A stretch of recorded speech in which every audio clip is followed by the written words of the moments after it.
Today, we're gonna talk about how I built this super cool background. If you don't know who I am, my name is Kevin. I help you make videos that don't suck and actually make you money. So if that interests you, go ahead and hit that sub and like button to get notified when I post new videos. First off, before we get started, I just wanna give a shout out to DIY Creators. He built a set wall very similar to this one, and I kind of modeled the design of the wall itself after that. I added my own colors and designs and things like that, but like the structure of the wall itself was kind of based around his design. So I wanted to give credit to the original guy from DIY Creators, and I'll leave a link to the video in the description. His channel is more focused on DIY, like woodworking, creating stuff. So his video might be a little bit better on creating the actual structure of the wall. I'm still gonna go into how I did it as well, but his is a little bit more geared toward that specifically. Really quick, I just wanna list the materials that I used to build it. They'll be in the description as well, so you can follow the plan if you want to. Now I have them on my laptop right here, so I'm gonna kind of read off of the laptop, so forgive me. So I used 7 2x3x8s cut to 72 inches each. I also used one 2x4x8 that was cut into 2 sections of 2 feet. That's gonna be for the legs, and you'll see that here soon. I got 4 casters, which are just the wheels that I got from Home Depot. They were about 20 bucks. I used the Kilz blue interior exterior primer. I already had some of that laying around, so I didn't have to come out of pocket for this project. The black paint that I used, I got from Lowe's, and it's called Tricorn Black. And I just used a basic flat paint to mix it. RGB lights from Amazon as well. I got this light, this plant, and this shelf all from Ikea.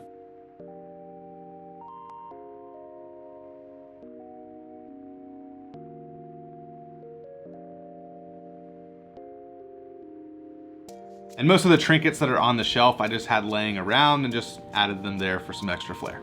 Do you know what this is about?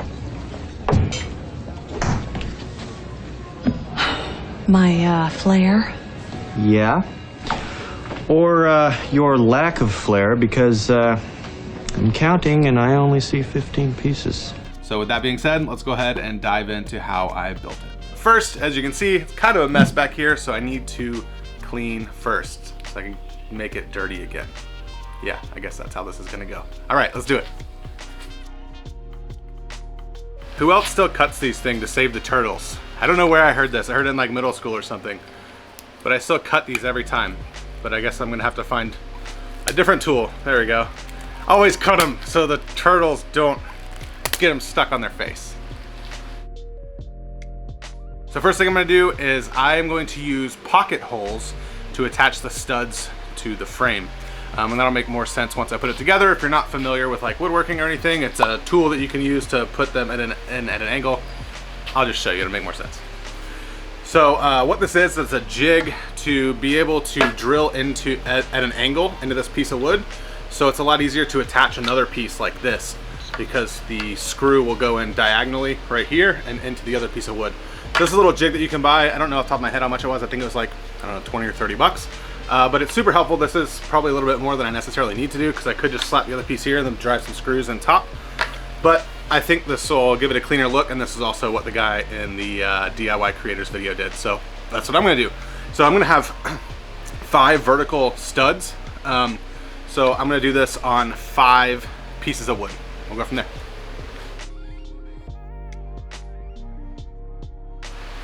So you can see now you get these nice clean holes like that, and then I can put the other piece right on top and it'll go right in. So I need to do this on both ends of these 5 studs that I'm working with.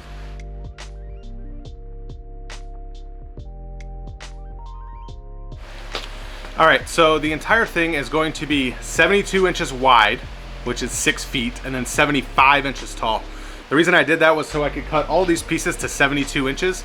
And when you go vertically and you have there's a technical term for like when you build a wall, you have the 2x4 down here and you have the other one here. So 2x4s are actually 1.5 inches, fun fact. So when you have the one on the bottom and the one on the top, it's going to be 3 inches plus 72. So it's gonna be 75 inches tall. And I'm also gonna put wheels on it. So it's gonna be, the entire thing with wheels is gonna be 80 inches. So that way you can go through a door and I can wheel it into my basement room, which is my studio, a couple of rooms over. So when you use these pocket holes, you're supposed to use a specific screw with a head on it. And these are the ones you're supposed to have. And these are the ones that I had. These are only 1.25 inches. These are 2.5, which is what I need to use. Luckily, the package actually came with 20 of these, so I need 5 of them times 4 each is 20. So I have exactly enough to do this job with these. So let's do it.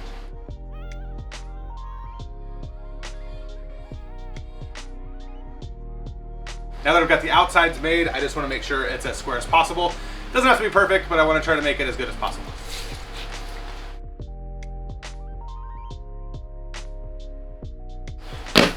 All right, it's built. Let's stand it up and get ready to put the wheels on. I lied. I need to put the Luan first. Luan on first. I think that's what it's called. It's kind of like a cardboard material. In the DIY creators video, he used like a 1/4 inch plywood. I decided to go with this because one, it's a little bit cheaper. It's also lighter, and I figure that it's going to be painted black and like in the background and out of focus anyway, so you won't really be able to tell. So let's do it. So I'm going to use a little bit of wood glue and then tack it down with an 18 gauge brad nailer. So I put the paint buckets there, so when I set it down, I can rest them on that and set it down gently on the glue so I don't like smear it everywhere.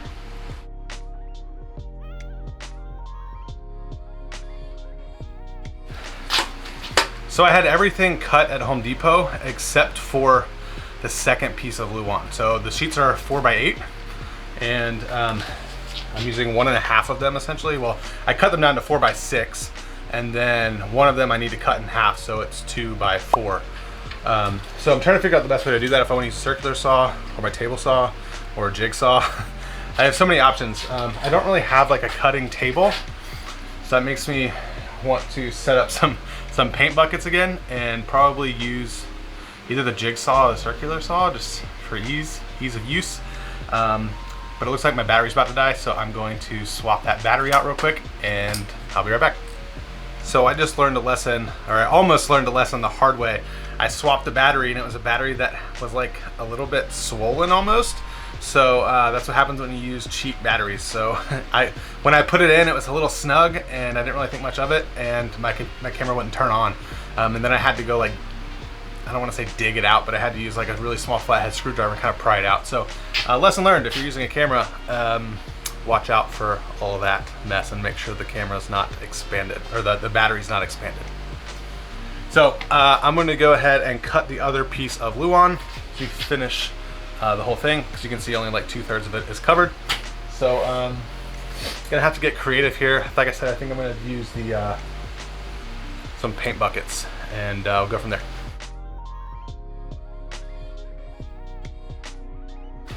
Water. I'm gonna use a circular saw. I'm not the best with it, but I'm gonna set up a guide with the straight edge, and hopefully that will let me do it easily.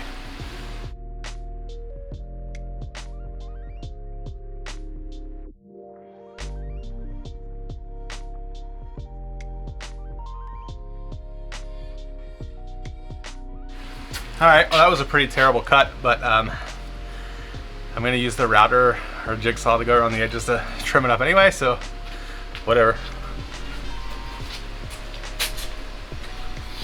All right, so now I need to do what I was doing before, where I need to go add glue to the studs, and then use the nail gun to attach the Luan to the wall.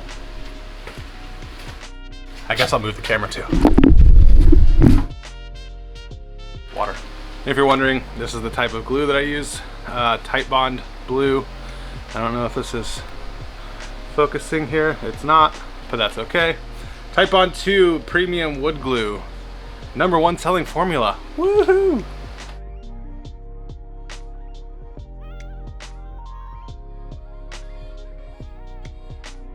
Just to go around and kind of clean up some of the edges.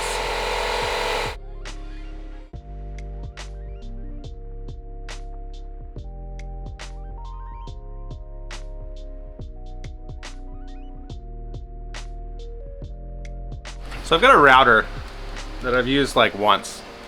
I don't really know how to use it, so let's try it out. Apparently I don't know how to use a router.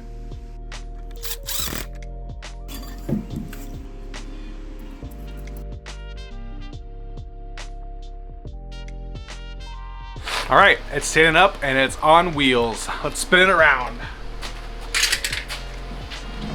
Whee! Whee! I don't know if you can see in the video, there's 2 seams right there, or a seam. So these 2x3s that I'm using, they were 8 foot when I bought them, but I had them cut them down to 6 feet. So I have a bunch of 2-foot strips, about 10 total. So I'm gonna need to cut those down a little bit. Obviously I'll measure, cut them, and then I'll need 1, 2, 3, 4 of them to kind of fill in those gaps. All right. So here's where my non-perfect craftsmanship comes in, because 3 of them were about 14, or I'm sorry, they should be 16 each. But 3 of them are about 15 3/4, and 1 of them is like 16 1/2. So gonna kind of have to finagle it and see how it goes. I'll probably just number them individually.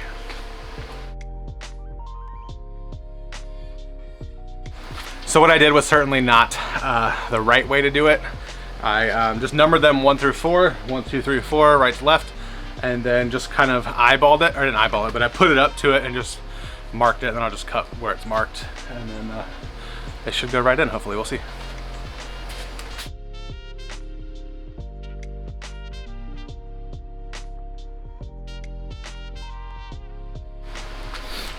All right, so now that I have these cut, I have a little bit of wood glue, a mallet to get them into place, and then I've just got some wood screws here that I'll just tack it in at an angle, just so on the front you have something to tack into on the seams.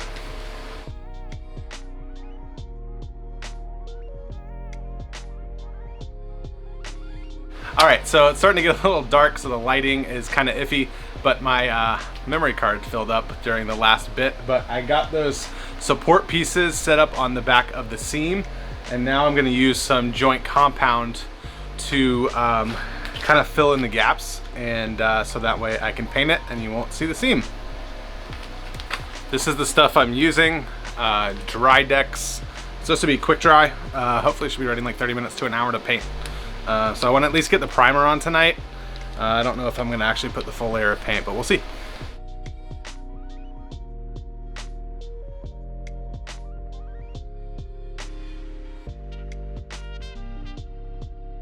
I was going to fill all the nail holes, but you can't really see them, and this is probably going to be covered with a texture, I think, anyway, like some wall panels, so I'm not really going to worry about it. But yeah, it's pink and it dries white, and you can already kind of see on the edges, I don't know if you can see in the video, that part of it has already kind of started to dry. So I'm gonna wash this off and wait for this to dry. Hopefully it won't take too long, and I might kind of clean up the edges a little bit while that's drying, and then go from there.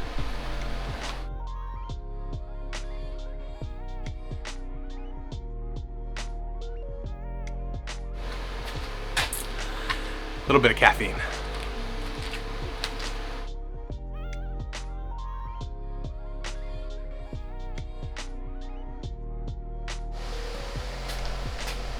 Still not dry, so I'm gonna wait for that to dry, and then I'll come back when it is, because I'm gonna sand it and then put some primer on it. Side note, freeze pops are the jam. Oh yeah. And I found another one of these, so I can use the scissors. I just opened my freeze pop to cut this up so the turtles don't get stuck.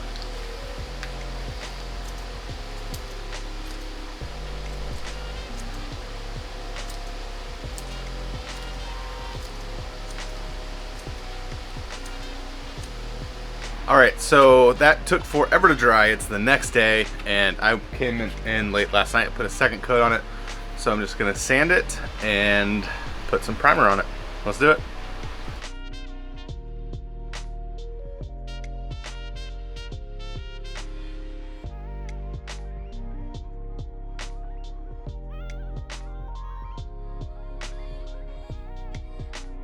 All right, well, it doesn't look perfect, but that's okay, because it's gonna be covered up anyway. So I'm gonna go ahead and put the primer on, and I'm using Kilz 2 stain blocking multi-surface sealer primer, and this is like at least a year old, so I gotta mix it up, and hopefully it still goes on pretty evenly. We'll see.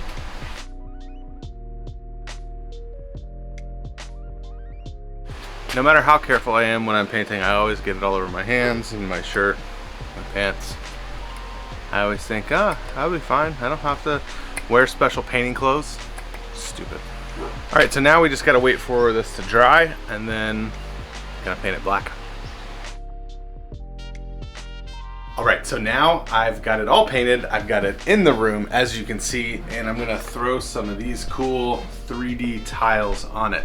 So what I've done so far is I don't know if you've ever laid tile or anything like that, but the first one that you put down is always the most important. You wanna make sure it's square and level. Obviously we're on a wall, so I wanna make sure that it's level across. So what I did was I took some little simple clamps and took one of the 2x3s that was left over, and I measured top to bottom one of these tiles, and then just clamp them to the sides, and obviously the yellow thing up there is a level, just to make sure that it's level, to use as a guide to put that first row up there. So I will say that I decided to add these panels after I already planned everything. So if I were to do it again, I probably would plan this in a way to where it's exactly 4 tiles across. Right now it's about 3.5. So what I'm gonna do is I'm actually just gonna do three across and 3 down, because these are 19.7 inches. It's a square. So it's not gonna take up the entire thing, but I think that's okay because I don't think that this is gonna be in the shot all the time anyway. And I've also got that other panel. I'm not entirely sure how I'm gonna use that yet, but I am going to attach it using command strips because I do like this black wall, and if something happens with these and I decide to stop using them or something, that way I can always take them off and then I don't have to like resurface the wall and everything. So that being said, let's go ahead and start throwing these up there.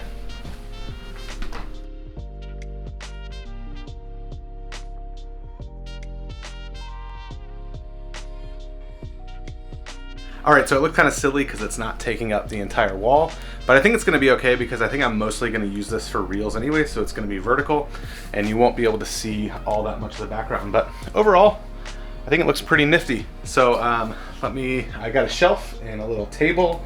I got some cool lights and stuff, so let's see what happens. Let's put it together and see the final result.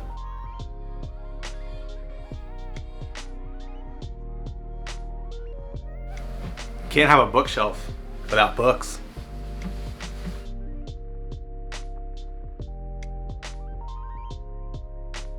And you can't make a set like this without using some RGB lights. So this has adhesive on the back, but I don't know exactly where I want it.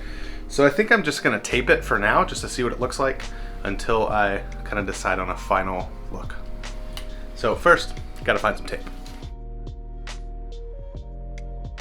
Not the ideal kind of tape, but painter's tape will work for now.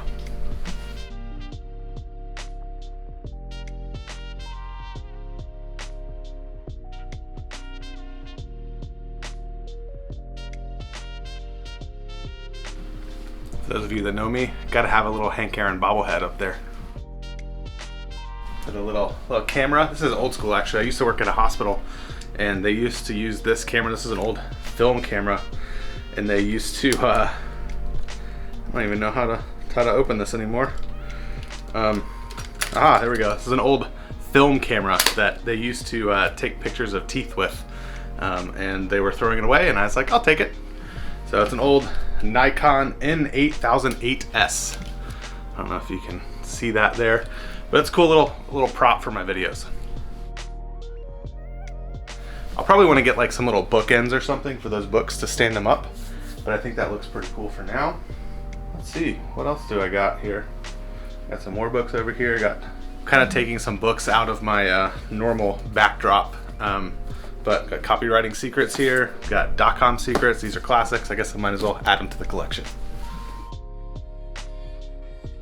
What else do I have? Oh, also, if you know me at all, I like to play disc golf, so I'll put this little disc golf basket up there too. All right, I think that's good for now, just to kind of get a sample of what it's gonna look like, and I'm really excited. So let's go ahead and set up the table, set up the chair, and let's see what it looks like. So thanks for watching. I hope you found that helpful. Feel free to hit the like and subscribe and all that good stuff. You can also follow me on Facebook. That's where I'm most active on social media these days, as well as Instagram. I have a Facebook group and all that good stuff. So the links to all that stuff will be down in the description, and we'll see you next time.